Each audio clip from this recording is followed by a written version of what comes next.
ha caído en esta fecha. Hemos acertado en el centro de la diana, ¿no? Ayer estuve presente en el Congreso escuchando el discurso de investidura del candidato a la presidencia del Gobierno y se nos han caído todos los par de ministros, una ministra y un ministro que iban a acudir, diputados y diputadas de los diferentes grupos políticos, representantes de los partidos a nivel nacional.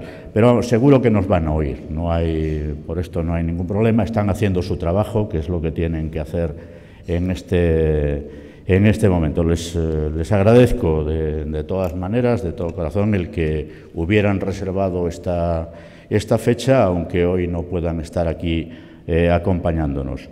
Y quiero hacer un último saludo especial, ¿no? Además de a todos y todas ustedes, que es a mi amigo Cándido. Retirado de la primera línea, no está retirado de la acción del pensamiento y ha decidido perder hoy aquí unas horas de la mañana en nuestra compañía, lo cual le agradezco muy sinceramente, ¿no? Ayer, como decía, tuve ocasión de escuchar el discurso de investidura del señor Mariano Rajoy a la presidencia, que opta a la presidencia del Gobierno por segunda vez. Bueno, hoy encontrarán titulares de muy variado contenido en todos los medios de comunicación. Yo he escuchado palabras sensatas, pero al mismo tiempo restricciones que pueden, no digo vayan a hacer, pueden hacer imposibles los buenos deseos que ayer expresaba el candidato a la presidencia del Gobierno. Habló de diálogo social por primera vez en 5 años, aunque luego hizo una referencia a los grandes acuerdos que hemos logrado en estos 4 años o en la legislatura de 4 años. Yo no los he visto, sinceramente, por ninguna parte. No los he visto. No sé si Cándido tiene una apreciación más aguda que la mía, pero si por algo se ha caracterizado la legislatura completa de 4 años ha sido por la ausencia de diálogo social. Alguna foto sí, alguna foto hubo, ¿no? Pero diálogo en sentido estricto no, y concertación menos, y acuerdos sólidos a tenor de lo que necesitaba el mundo del trabajo y la sociedad española tampoco. Y bien que lo siento, porque creo que fue una oportunidad perdida. Los sindicatos españoles llegamos con la mejor de las disposiciones en el mes de diciembre del año 2011, las mantuvimos hasta el mes de enero del año 2012. Y de hecho, entre diciembre y enero hicimos un gran acuerdo con las organizaciones empresariales. El acuerdo de negociación colectiva tenía una función, que era intentar apuntalar los incipientes cambios que se estaban produciendo en el escenario económico en nuestro país, con resultados creo que importantes en aquella negociación. Estuvimos a punto de hacer un acuerdo, ¿recuerdas, Cándido, aquella noche en la sede de COE? De hacer un acuerdo también para la modificación, para la reforma del Estatuto de los Trabajadores. Y 5 minutos antes de las 12 de la noche, alguien decidió que no merecía la pena porque una semana después se iba a tomar una acción desde el Gobierno de reforma unilateral del Estatuto de los Trabajadores. Fue una gran oportunidad perdida. Bueno, yo no sé si el propósito de enmienda, que tampoco es que se haya expresado de una forma tan clara, va a llevar a un cambio sustancial en las dinámicas, en los comportamientos, en las propuestas para el próximo periodo. No sé si será de 4 años, si será de 3, si será de 2, de 1. Creo que será el que más le convenga al partido mayoritario en estos momentos en la sociedad española, ¿no?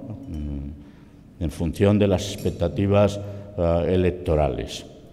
Pero en todo caso, vamos a tomar el guante. Vamos a tomar el guante. Luego diré el cómo, ¿no? Claro, lo que pasa es que al mismo tiempo que se hacía esta afirmación también para la negociación, y es allí donde tiene que residir fundamentalmente en sede política en relación con grandes temas como es el modelo educativo. Ayer había en las calles de Madrid 100.000 personas, estudiantes la mayoría, pero también profesores, padres, madres, en fin, gente que de verdad quiere una educación pública de calidad en nuestro país y que sabe que para lograrlo hay un primer paso que dar, que es la derogación de la LOMCE, que no caben medias tintas. Pero ayer el presidente del Gobierno puso también unas cuantas líneas rojas, ¿no? Y dijo que las grandes reformas que se habían practicado no van a tener marcha atrás. Esto es una restricción importante para el diálogo social. Lo que está pasando con el empleo en España es muy significativo y tiene que ver la evolución del empleo en nuestro país con las cosas que se han hecho. Y una reflexión sobre lo que ha sucedido y está sucediendo con el empleo debería llevar, creo yo, nosotros la hemos hecho, a no tener posiciones o no mantener posiciones dogmáticas en cuanto a las reformas practicadas en la etapa anterior. Porque la reforma laboral del año 2012, si para algo sirvió, fue en primera instancia para precipitar, acelerar la destrucción de empleo en nuestro país por su marcado carácter procíclico, y en segunda derivada, ahora, después de unos cuantos retoques posteriores en el año 2013 y en el año 2014, para hacer aflorar un empleo que sustituye al anterior de muy baja calidad, altamente precario, con modalidades de contratación que han recibido un varapalo reciente del Tribunal de Justicia de la Unión Europea. Solo por eso ya merecería la pena que se revisase aquella política. Hay partidos, lo he leído en la declaración del Comité Federal reciente de este pasado domingo del Partido Socialista, que siguen planteando la necesidad de la derogación de la reforma laboral. No les falta razón. No les falta razón, pero hablemos de lo que conviene hacer. Luego, además de la caracterización, intentaré situar algunos elementos que, en mi opinión, en opinión de Comisiones Obreras, convendría hacer, ¿no? La reforma, además, lleva en sus genes la desigualdad, el crecimiento de las desigualdades entre colectivos de trabajadores, pero sobre todo entre mujeres y hombres. Mujeres condenadas a tener que aceptar contratos a tiempo parcial altamente precarios que no dan para ni medio salario. Por esto, el fenómeno de la pobreza laboral se ha asentado en nuestro país y hay que tratar de erradicarlo. Y eso tiene que ver con la modificación que se ha producido en la composición del empleo en España. La devaluación salarial, que ha ido demasiado lejos, aparte de que creo que no es una buena apuesta que un país piense que su lugar en el mundo tiene que ser dependiente de la reducción del coste del factor trabajo exclusivamente y no de otras variables, porque hay que decirlo, la productividad del trabajo en España es lo único que ha mejorado. Sin embargo, cae la productividad del capital. A lo mejor teníamos que hacérnoslo ver por ahí, por esa línea, ¿no? En fin, decía que está generando desigualdades que afectan a jóvenes y mujeres, fundamentalmente, Y conviene que nos pongamos de acuerdo en el diagnóstico al menos para saber qué cosas conviene hacer.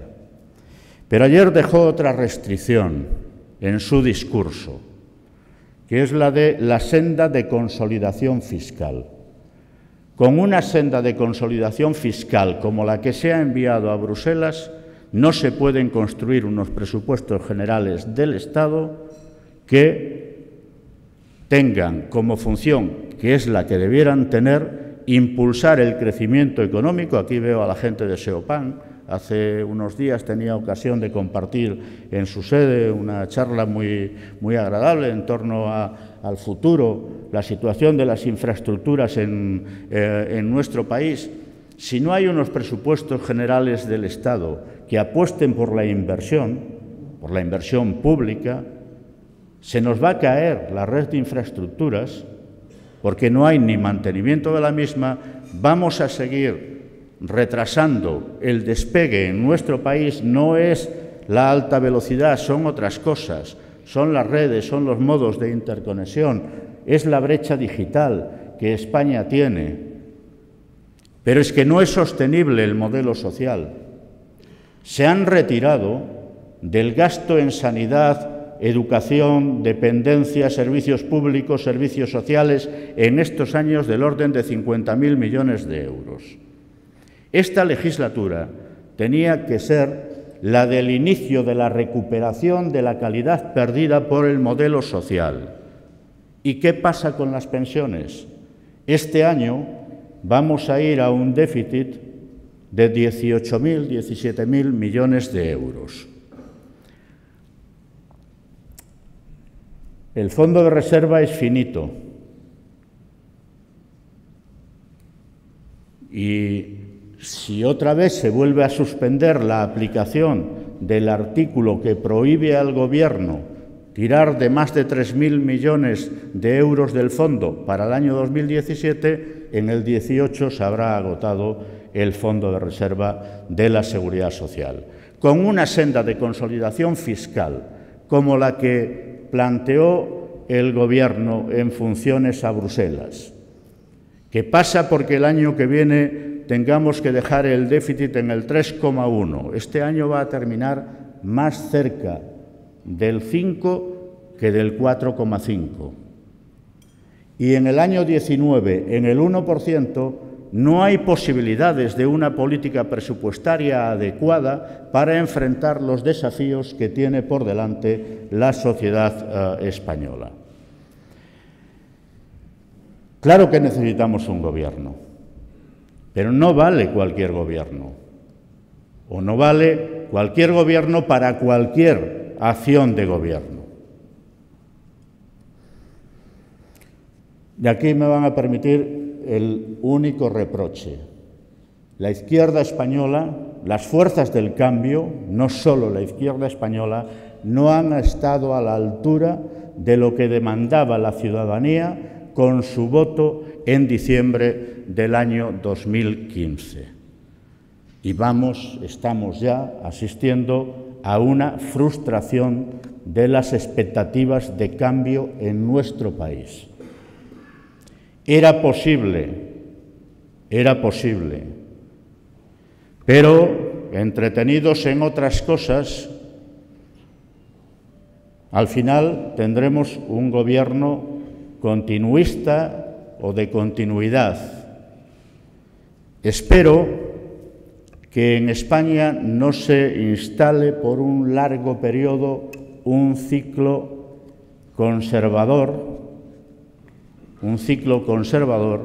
La izquierda española tiene que saber que con los cambios que se han producido por voluntad de la ciudadanía en el mapa político español, solo hay un partido que está situado en la derecha que tiene posibilidades de gobernar en solitario, buscando apoyos parlamentarios, sí. La izquierda opera con un programa común o no llegará al gobierno en un horizonte, al menos, que pueda estar a la vista en nuestro país, ¿no?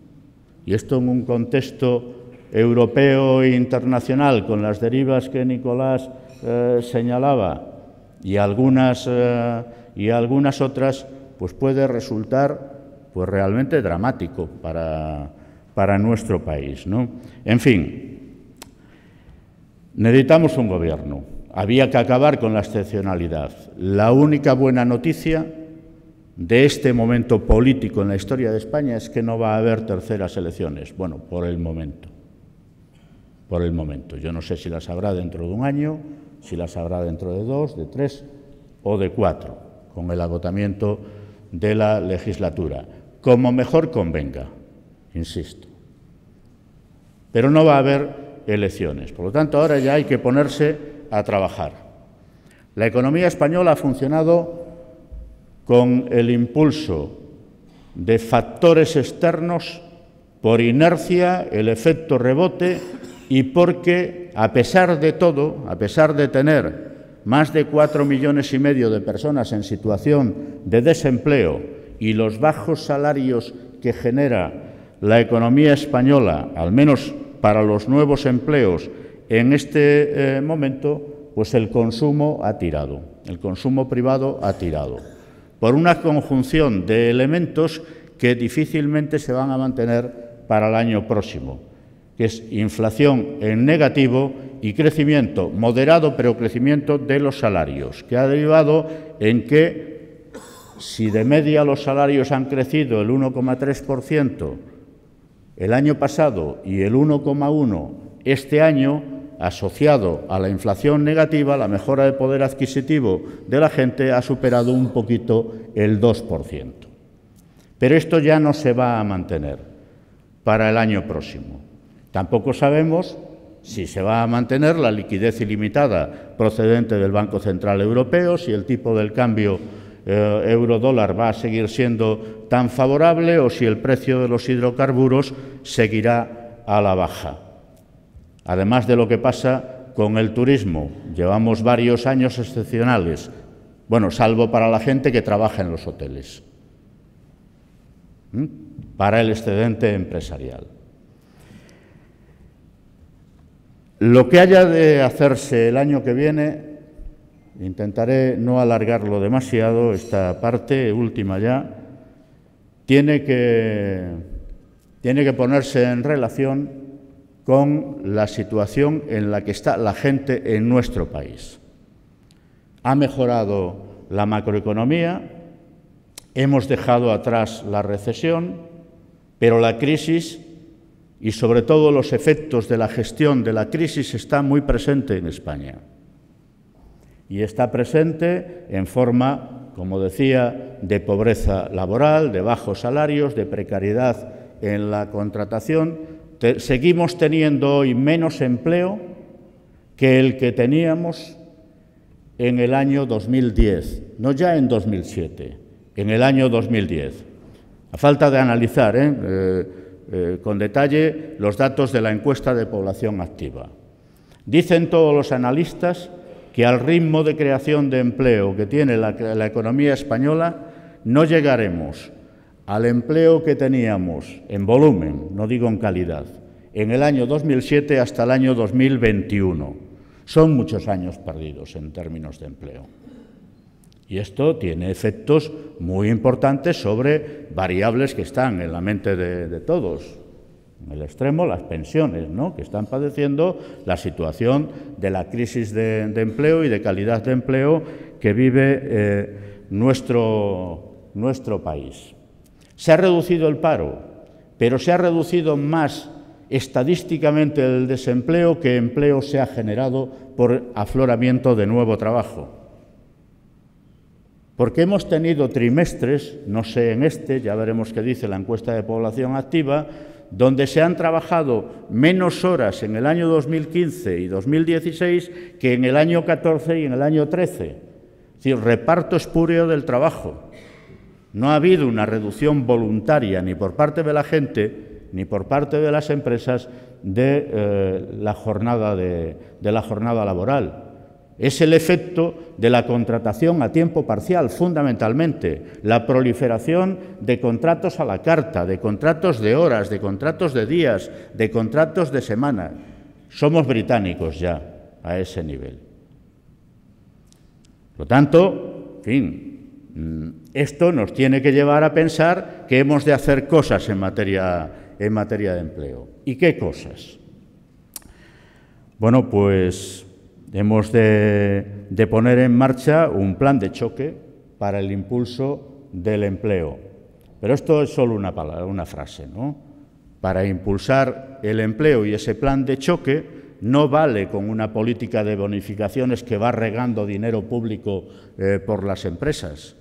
Dinero inútil, que se está tirando al mar y que además está deteriorando la seguridad social porque se utilizan tarifas planas, bonificaciones contra cuota, etcétera, etcétera, del orden, no recuerdo ahora exactamente, pero de 8.000 millones se llevan las políticas activas que en gran parte no tiene utilidad ninguna, porque no hay ninguna empresa en este país, y aquí hay muchos empresarios que lo saben, que contrate a un trabajador o a una trabajadora por los 500 euros de bonificación en la seguridad social o por la tarifa plana. No, lo contrata si tiene actividad.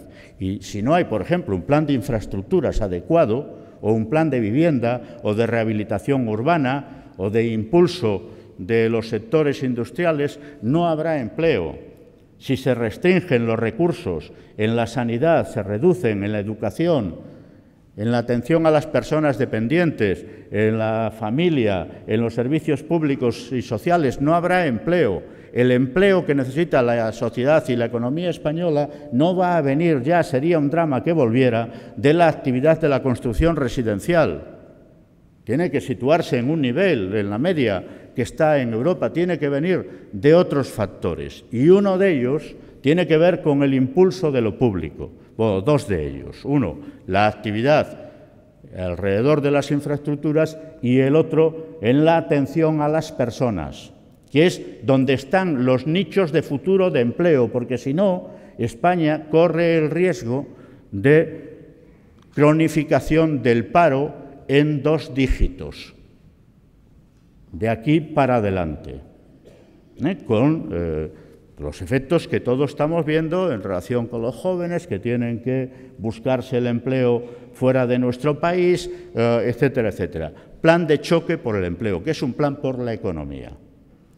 Decía, no sé si lo he dicho antes, España necesita movilizar sus propios recursos y eso es política fiscal, es decir, reforma fiscal adecuada para los fines que tiene que conseguir y un escenario de consolidación fiscal distinto que hay que negociar con la Unión Europea. Nosotros ni con la lengua fuera llegamos al 1% del déficit público en el año 2019. Al menos necesitamos un año más para consolidar las cuentas públicas. Tener un calendario que se compadezca con las necesidades reales del país, ¿no? Alejado de esa idea de la austeridad a ultranza. Nosotros necesitamos modificar las leyes laborales, pero sobre todo necesitamos impulsar el papel de la negociación colectiva. Está bien, a mí me gustaría que se derogase la reforma laboral. Sé que no va a pasar. Vamos a pelearlo, porque hay que modificar el marco de relaciones de trabajo en nuestro país, pero entre tanto no podemos permanecer parados. Nosotros estamos dispuestos a ofrecer a las organizaciones empresariales un gran acuerdo nuevamente de negociación colectiva, a 3 años. Ahora tenemos que renovar el acuerdo para el año 2017. Tenemos la obligación de situar la política salarial para ese año. Los salarios tienen que ganar más protagonismo para el impulso de la actividad económica, porque los presupuestos públicos son muy importantes, pero el consumo de las familias es determinante para el impulso de la demanda interna. El 60% de la demanda interna en nuestro país depende de la capacidad de consumo de las familias. Son salarios, son pensiones y es protección social, particularmente la protección por desempleo. La primera pieza, la de los salarios, hay que moverlo desde la negociación colectiva y tienen que ganar poder de compra. Estamos dispuestos a hablar sector a sector, empresa a empresa, porque sé que las circunstancias de cada una no son las mismas. Hay que tener en cuenta la productividad, evidentemente, pero los salarios tienen que ganar capacidad real de compra y el Gobierno tiene que emitir una primera señal, alrededor del salario mínimo interprofesional, 800 euros en el primer año de la legislatura, para llevarlo al final de la misma a los parámetros que determina o que recomienda, más que determina la Carta Social Europea. 60% del valor de los salarios medios negociados y ya me estoy pasando de tiempo, ¿no? Entonces, muchas cosas las dejaremos para las preguntas, si es que les interesa algo, que hablemos de algunas otras cuestiones. Voy a terminar con dos ideas, nada más. El segundo desafío es el de la lucha contra la pobreza en la sociedad. Reponer la calidad del modelo social es fundamental. Yo sé que lo perdido no se puede recuperar en una legislatura, pero hay que iniciarlo ya. Es fundamental. Los sindicatos hemos llevado al Parlamento una iniciativa legislativa popular por una prestación de ingresos mínimos que garantice el mínimo vital a los millones de personas que viven en los hogares donde no entra ningún ingreso. Yo sé que esos son recursos, son más de 11.000 millones de euros. Es decir, ¿de dónde los sacamos? Pues de la reforma fiscal. Estamos en el pico de necesidades en estos momentos. Vendrá el valle, espero que llegue pronto, y por lo tanto se reducirán las necesidades de financiación del modelo. Pero la democracia española no puede dejar en la estacada a la gente que peor lo está pasando. Y si de los sindicatos depende, no la vamos a dejar.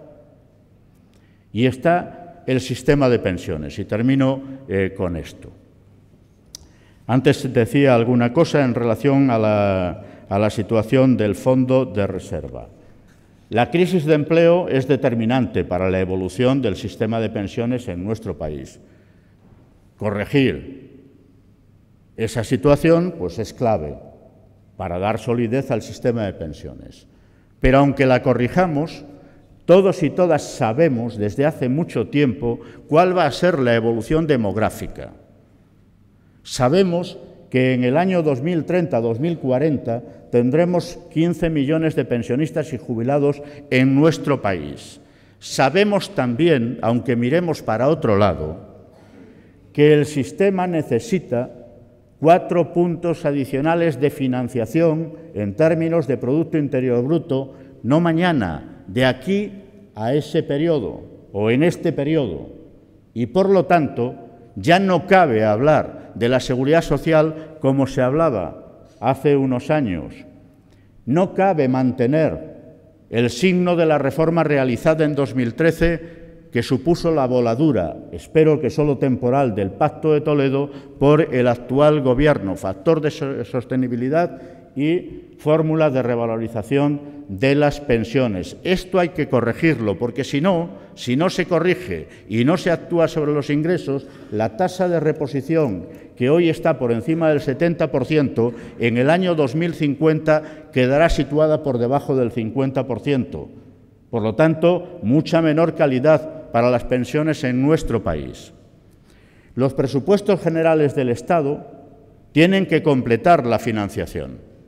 No se puede cargar a las cotizaciones que nacen en las empresas elementos que tienen que salir de impuestos generales. Por ejemplo, sistema de supervivencia. Los costes de funcionamiento del propio sistema de la seguridad social. ¿Por qué todos los departamentos ministeriales y la actividad del Gobierno se gestiona con cargo a impuestos y la gestión de la seguridad social, incluso la parte que no es contributiva, se paga con cargo a cotizaciones sociales? 3.000 millones de euros están ahí. Eliminación de las tarifas planas, de las bonificaciones con cargo a cuotas. Si se quiere bonificar, que se bonifique con cargo a impuestos. Son una cantidad de recursos muy importante. Salario mínimo que determina la base mínima de cotización, de estope. Hagámoslo pactado, sin minar la competitividad de las empresas, de las bases máximas de cotización, alineándolas un poco con la realidad. ¿Por qué tiene que cotizar mucho más proporcionalmente un trabajador que cobra 500 euros que una persona que se lleva 100.000 al año? No es lógico. La carga está mal distribuida también en materia de cotizaciones sociales. En fin, son una serie de cosas que son, en mi opinión, las que deberían orientar la acción del Gobierno. Nosotros estaremos en las mesas de negociación si se abren. Impulsaremos otras cuando haya resistencias a abrirlo, pero también advierto. Lo decía Nicolás y con mucho sentido, lo dice mucha más gente. No es en los momentos agudos de la recesión económica cuando se producen las convulsiones sociales, aunque nosotros tuvimos el episodio muy importante del 15M en el año 11. Es en los momentos de recuperación económica, como sucedió en el 88, cuando la gente percibe que después de haberle exigido sacrificios importantes, cuando llega el momento de los beneficios, estos no le alcanzan, o no le alcanzan de forma suficiente. Si leemos adecuadamente esto, podremos evitar que este país se vea sometido a fuertes convulsiones sociales, pero hay que dar cauce a las aspiraciones legítimas de la gente y el sindicato las va a abanderar con todos los medios que la democracia española coloca a su alcance. Muchas gracias.